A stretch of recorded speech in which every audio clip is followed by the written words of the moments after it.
My student, আজ আমরা আলোচনা করব 1.2.8a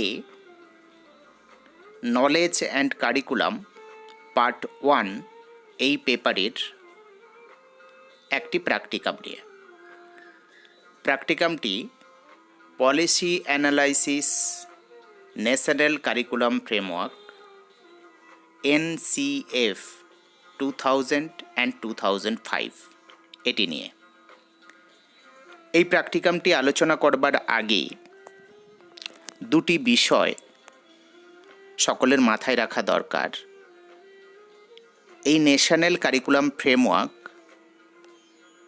আমরা পড়েছি ফার্স্ট সেমিস্টারের কন্টেম্পোরারি ইন্ডিয়া অ্যান্ড এডুকেশন এই পেপারের সেকেন্ড হাফে, সেকেন্ড ইউনিটে পলিসি অন এডুকেশন এই চ্যাপ্টারের আমরা ন্যাশনাল কারিকুলাম ফ্রেমওয়ার্ক পড়েছি। আবার নলেজ অ্যান্ড কারিকুলাম এই পেপারেও আমরা এই ন্যাশনাল কারিকুলাম ফ্রেমওয়ার্ক নিয়ে পড়াশোনা করছি, যেটি সেকেন্ড চ্যাপ্টার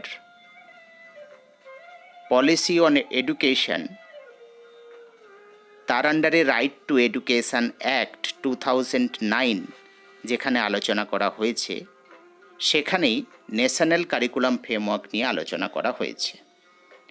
আমরা যদি এই ফার্স্ট সেমিস্টারের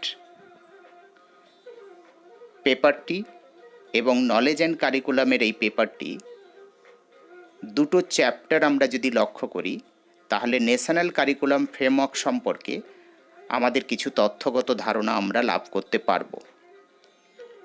এবং আমার এই ভিডিওটি শেষ পর্যন্ত যদি আমরা লক্ষ্য করি, তাহলে আমি চেষ্টা করেছি policy analysis national curriculum framework 2005 এর প্র্যাকটিকাম একটি ফরম্যাট উপস্থাপন করতে এবং সেই ফরম্যাটটি টু দ্য পয়েন্ট যথাযথভাবে তুলে ধরতে, যাতে করে এই প্র্যাকটিকামটি আমরা কেমন করে করব এবং প্রত্যেকটি পয়েন্ট আমরা কেমন করে আলোচনা করব তা সম্পর্কে আমাদের পূর্ণ ধারণা লাভ করা যায়। তাই সকলে পুরো ভিডিওটার দিকেই লক্ষ্য করতে হবে এবং পুরো ভিডিওটি লক্ষ্য করলে আমরা সবগুলো পয়েন্ট যথাযথভাবে বুঝতে পারব। এই প্র্যাকটিকামটি করবার জন্য আমরা এই মুহূর্তে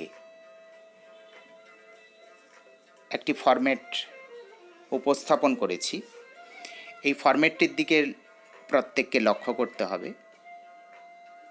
দেখো, প্রত্যেকেই যদি লক্ষ্য করো বুঝতে পারবে আমি সবগুলো পয়েন্ট যথাযথ পেজ অর্ডারে শুরু থেকে শেষ পর্যন্ত আলোচনা করবার চেষ্টা করব। প্রথমেই আমাদের পয়েন্ট রয়েছে পয়েন্ট 1, ভূমিকা।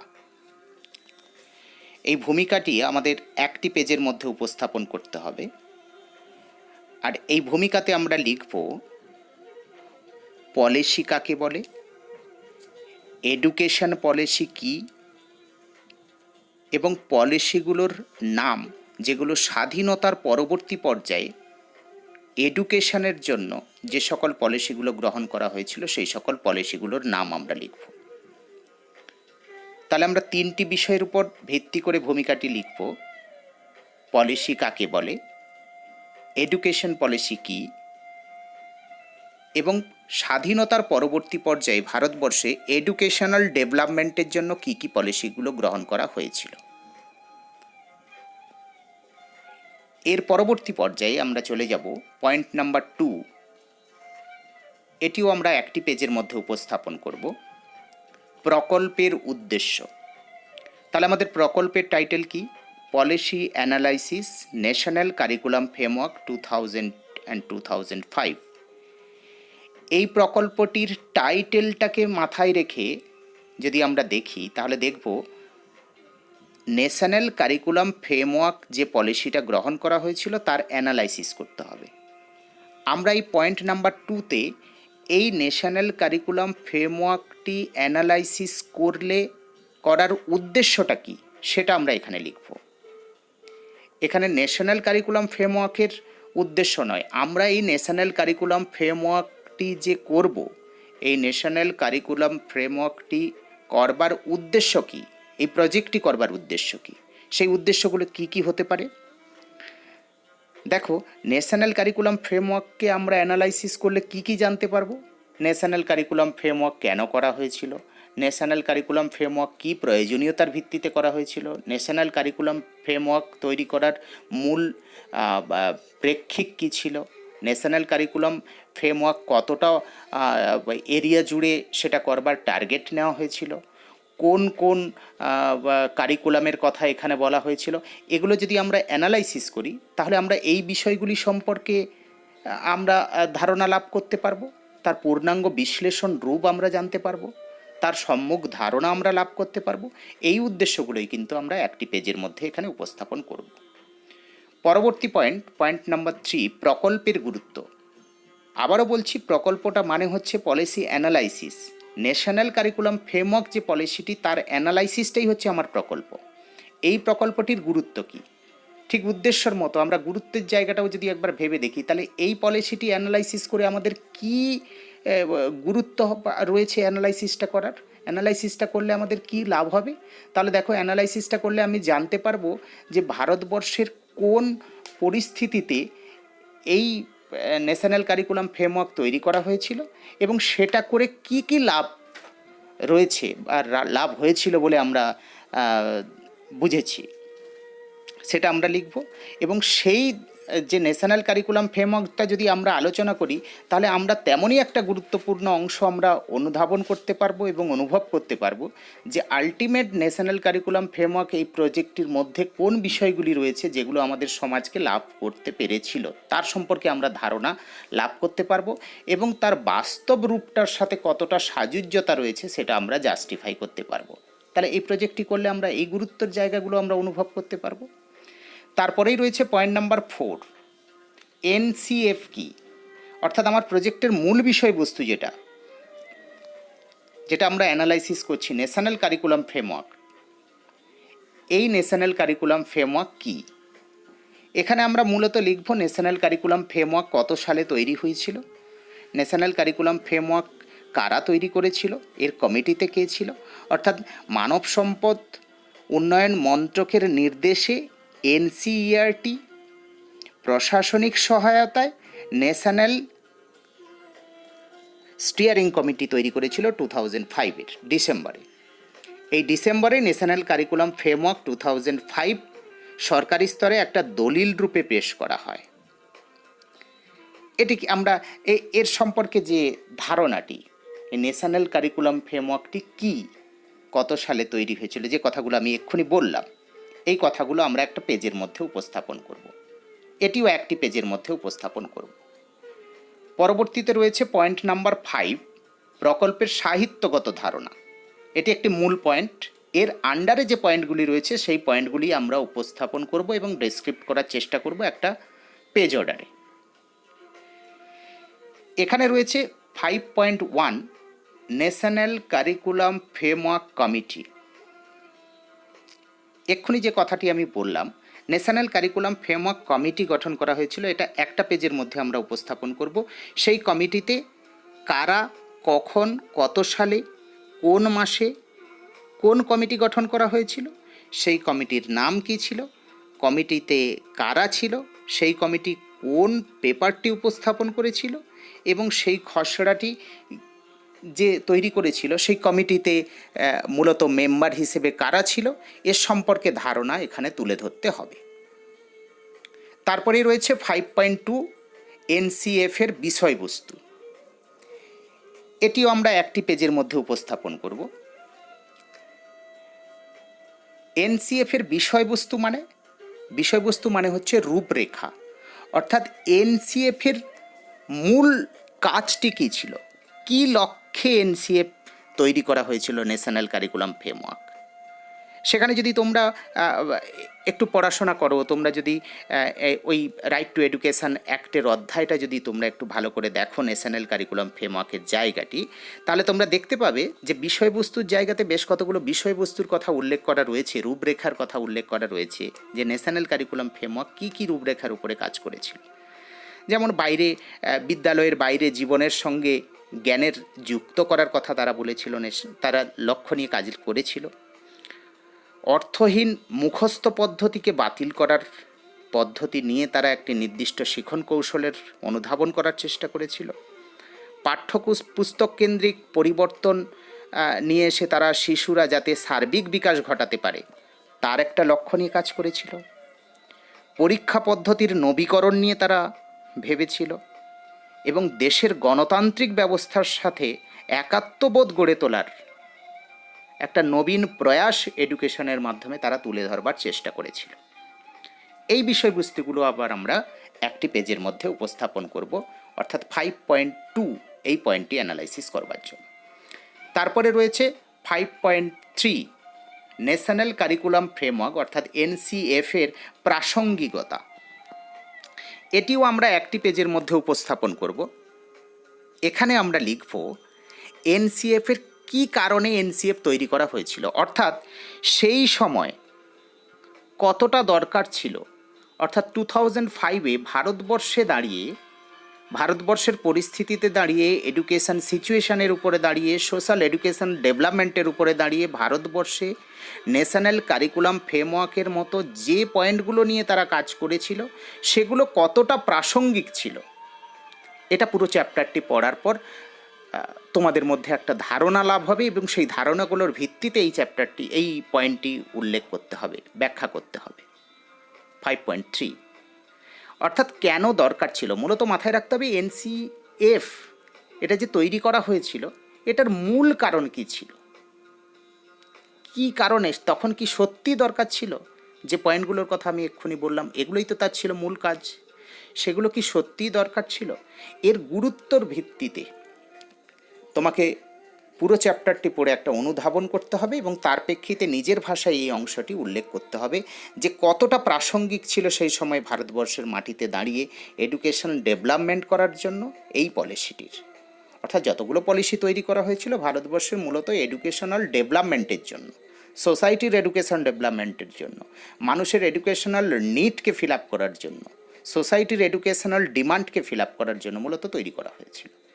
তা এই যে এডুকেশন পলিসিটা তৈরি করা হয়েছিল ন্যাশনাল কারিকুলাম ফ্রেমওয়ার্ক 2005-এ, এটি তখন কতটা ভারতবর্ষে দরকার ছিল এই রকম একটা ভিত্তিতে এই প্রাসঙ্গিকতাটা কিন্তু শিক্ষার্থী প্রত্যেককে উল্লেখ করতে হবে নিজের ভাষায় পুরো চ্যাপ্টারটি অনুধাবন করার পরে।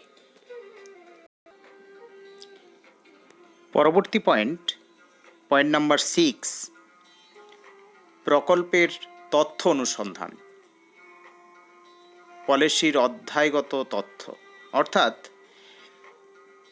এই পয়েন্টটির আন্ডারে যে পয়েন্টগুলি রয়েছে, 5টি পয়েন্ট রয়েছে, 6.1, 6.2, 6.3, 6.4 অ্যান্ড 6.5, এই প্রত্যেকটি সাব পয়েন্ট কিন্তু ন্যাশনাল কারিকুলাম ফ্রেমওয়ার্কে আলোচনা করা 5টি বিশেষ অধ্যায়। অর্থাৎ ন্যাশনাল কারিকুলাম ফ্রেমওয়ার্ক 2005-এ যে তৈরি করা হয়েছিল সেই রিপোর্টটি যখন পেশ করা হয়েছিল সেই রিপোর্টটিতে কিন্তু 5টি অধ্যায় রয়েছে। এই 5টি অধ্যায় যে পেশ করা হয়েছিল সেই 5টি অধ্যায় কিন্তু আলাদা আলাদাভাবে তোমাদের বইতে আলোচনা করা রয়েছে। সেই অধ্যায়গুলির প্রত্যেকটি অধ্যায়তে তার মূল কী বিষয়বস্তু রয়েছে সেগুলো কিন্তু বইতে উল্লেখ করা রয়েছে। অর্থাৎ অধ্যায় নাম্বার 1-এর মূল বিষয়বস্তু কী, অর্থাৎ 1 নম্বর অধ্যায়ে কী কী কথা বলা রয়েছে, ন্যাশনাল কারিকুলাম ডেভেলপমেন্ট বা এডুকেশনাল ডেভেলপমেন্ট, এডুকেশনাল রূপরেখা, এডুকেশনের নবীকরণের কোন ধারণার দিকগুলো 1 নম্বর চ্যাপ্টারে রয়েছে, 2 নম্বর চ্যাপ্টারে কোন বিষয়বস্তুগুলো রয়েছে, 3 নম্বর চ্যাপ্টারে কোন বিষয়বস্তু রয়েছে, 4 নম্বর চ্যাপ্টারে মূল বিষয়বস্তু এবং 5 নম্বরের মূল বিষয়বস্তু। এই প্রত্যেকটি মূল বিষয়বস্তুগুলো কিন্তু এই চ্যাপ্টারে ভিন্ন ভিন্নভাবে তুলে ধরতে হবে। যেমন 1 নম্বর চ্যাপ্টারে ন্যাশনাল কারিকুলাম ফ্রেমওয়ার্কের 1 নম্বর চ্যাপ্টারে বলা রয়েছে যে অ্যাকচুয়াল মূল লক্ষ্য কী রয়েছে ন্যাশনাল কারিকুলাম ফ্রেমওয়ার্কের, কী টার্গেট, কোন উদ্দেশ্যগুলোকে তারা সোসাইটির কোন উদ্দেশ্যগুলোকে এডুকেশনাল ডেভেলপমেন্টের আঙ্গিকে তারা ফিল আপ করবার চেষ্টা করেছে। শিক্ষার গুণমানের কথা বলা রয়েছে, পাঠ্যক্রমের সামাজিক তাৎপর্যদের কথা বলা হয়েছে এবং নতুন পাঠ্যক্রমের একটা রূপরেখা তারা তৈরি করার চেষ্টা করেছে। দ্বিতীয় অধ্যায়ে সেখানে আলোচনা করা রয়েছে পাঠ্যক্রমের প্রাণকেন্দ্র হিসেবে শিখনকে কী করে উপস্থাপন করা যায়, বোধগম্যতার প্রকৃতি অর্থাৎ শিক্ষার্থীদের কোন বোধগম্যতা এডুকেশনের সাথে কেমন করে তৈরি করা যায়, শিশুদের জ্ঞান এবং স্থানীয় জ্ঞান, বিদ্যালয় কমিটি সম্পর্কে উল্লেখ করা রয়েছে 2 নম্বর চ্যাপ্টারে। 3 নম্বর চ্যাপ্টারে বলা রয়েছে বিভিন্ন কারিকুলাম স্ট্রাকচার অর্থাৎ বিভিন্ন শ্রেণীর ভিত্তিতে কারিকুলামের কোন বিষয়বস্তুগুলোকে ভিত্তি করে মূলত একটা শ্রেণীর সিলেবাস শ্রেণীর কারিকুলাম তৈরি করা হবে সেটার বিষয়বস্তুগুলোকে বলা হয়েছে।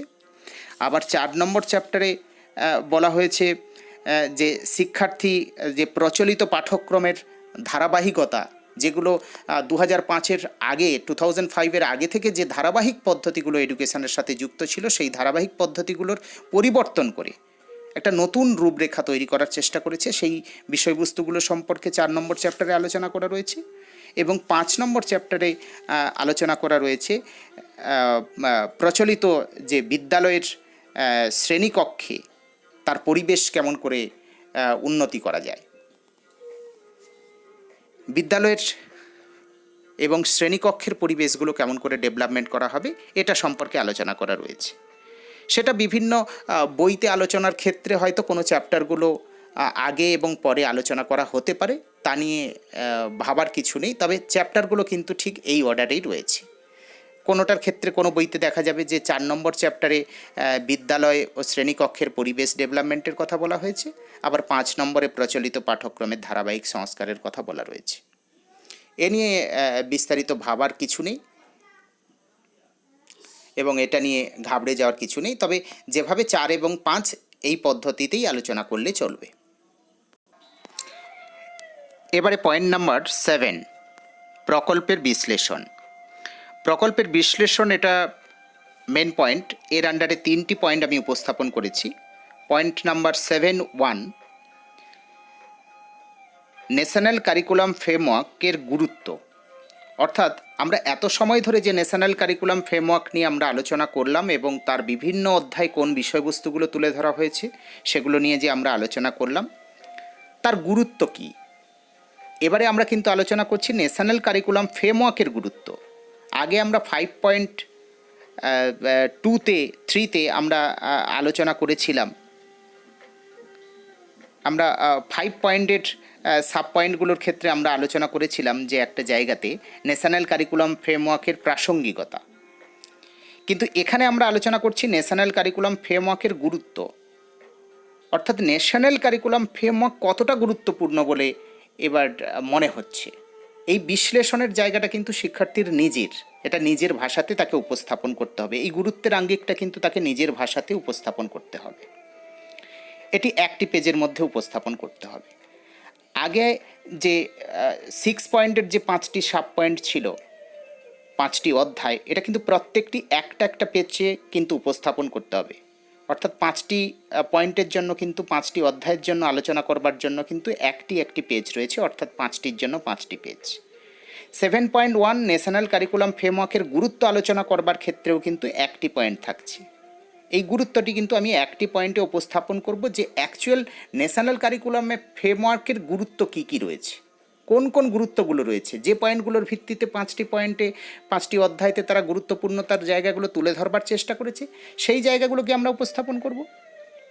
7.2 পরবর্তী পয়েন্ট রয়েছে 7.2 ন্যাশনাল কারিকুলাম ফ্রেমওয়ার্কের সমস্যা। এই সমস্যার জায়গাটা আমরা কোনটা তুলে ধরবো, যে ন্যাশনাল কারিকুলাম ফ্রেমওয়ার্ক অ্যাকচুয়ালি কাগজপত্রে বা তার একটা পলিসিতে বিস্তারিত অনেক কিছুর ডেভেলপমেন্টের কথা হয়তো বলা থাকতে পারে, বলা রয়েছে, কিন্তু মাথায় রাখতে হবে এখানে ন্যাশনাল কারিকুলাম ফ্রেমওয়ার্কে বাস্তব রূপতে আমরা কেমন ধরনের সমস্যা ফিল করছি। অ্যাকচুয়াল কি ন্যাশনাল কারিকুলাম ফ্রেমওয়ার্কে যে সকল কথাগুলো বলা রয়েছে সেগুলো বাস্তবে রূপদান করা সম্ভব হয়েছে? হয়তো সম্ভব হয়নি, বা হয়তো অনেক বেশি সম্ভব হয়েছে, বা হয়তো সম্ভব করার চেষ্টা চলছে, বা হয়তো দেশের ইকোনমিক্যাল গ্রোথ রেট অনেক কম থাকার কারণে ততটা সম্ভব করা যায়নি। কোন ধরনের সমস্যাগুলো এখানে উঠে এসেছে বলে যে অ্যানালাইসিস করছে একজন স্টুডেন্ট, তার কি মনে হচ্ছে, সে কোন সমস্যাগুলো ফিল করছে, তার নিজের ভাষায় সে একটি পেজের মধ্যে উপস্থাপন করবে। পয়েন্ট নাম্বার 7.3, ন্যাশনাল কারিকুলাম ফ্রেমওয়ার্কের বিষয়বস্তুর স্বতন্ত্রতা। অর্থাৎ এখানে আমরা লিখব স্বতন্ত্রতা বলতে, ন্যাশনাল কারিকুলাম ফ্রেমওয়ার্ক যখন আমরা আলোচনা করছি, আমি বলেছিলাম স্বাধীনতার পরবর্তী পর্যায়ে, আমি আগে আলোচনা করতে গিয়ে বলেছিলাম ভূমিকার সময়, স্বাধীনতার পরবর্তী পর্যায়ে আমরা অনেকগুলো পলিসির কথা বই খুললেই দেখতে পাবো।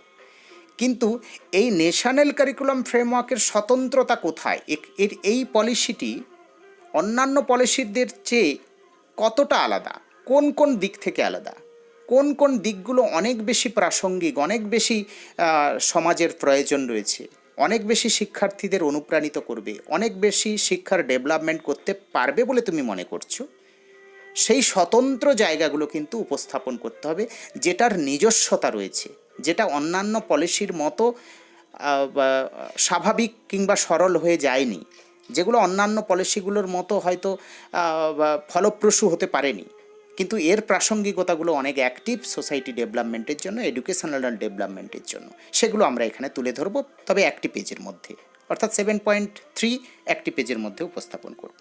তারপরে রয়েছে পয়েন্ট নাম্বার 8, যেখানে মন্তব্য লেখা হবে, অর্থাৎ যে শিক্ষার্থী, যে স্টুডেন্ট এই অ্যানালাইসিসটি করছে, তার নিজের মন্তব্য 10টি পয়েন্টের মধ্যে সে উপস্থাপন করবে।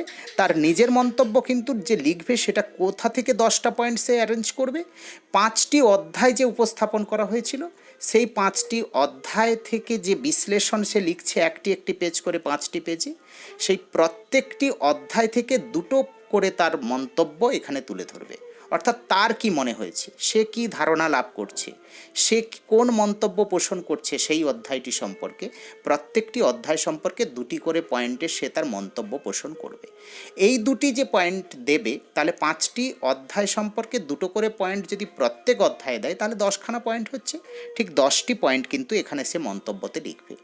এই মন্তব্যের বিষয়বস্তুগুলো আসবে কেমন, যে সেই যে অধ্যায়তে বিষয়বস্তুগুলো উল্লেখ করা রয়েছে সেটা কতটা ফলপ্রসূ হয়েছে বা ফলপ্রসূ হয়নি, সেটা কতটা প্রাসঙ্গিক ছিল কিংবা প্রাসঙ্গিক ছিল না, সেটা আদৌ বাস্তবায়ন করা সম্ভব হয়েছে না বাস্তবায়ন করা সম্ভব হয়নি, সেটা কেমন করে বাস্তবায়ন করার চেষ্টা করা হলে হয়তো ভালো হতো বলে তোমার মনে হচ্ছে, এগুলো মূলত মন্তব্যতে উঠে আসবে।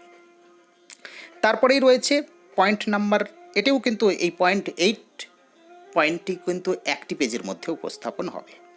পয়েন্ট নাম্বার 9, উপসংহার। উপসংহারও ঠিক একটি পেজের মধ্যে উপস্থাপন করা হবে। এখানে মূলত উপস্থাপন করবার সময় মাথায় রাখতে হবে পলিসির বাস্তবে কতটা ফলপ্রসূ হয়েছে সে সম্পর্কে কিছু ধারণা, পলিসি কেমন হলে ভালো হতো বলে তুমি মনে করছো, তোমার ধারণার উপরে কিছু অংশ এখানে লিখতে হবে, এবং এই পলিসিটি দেখার পর, এই পলিসিটির পুরো অংশ জানার পর তোমার কি মনে হচ্ছে, এটাকে এ ধরনের না করে যদি অন্য কোনোভাবে উপস্থাপন করা হতো তাহলে কি ভালো হতো।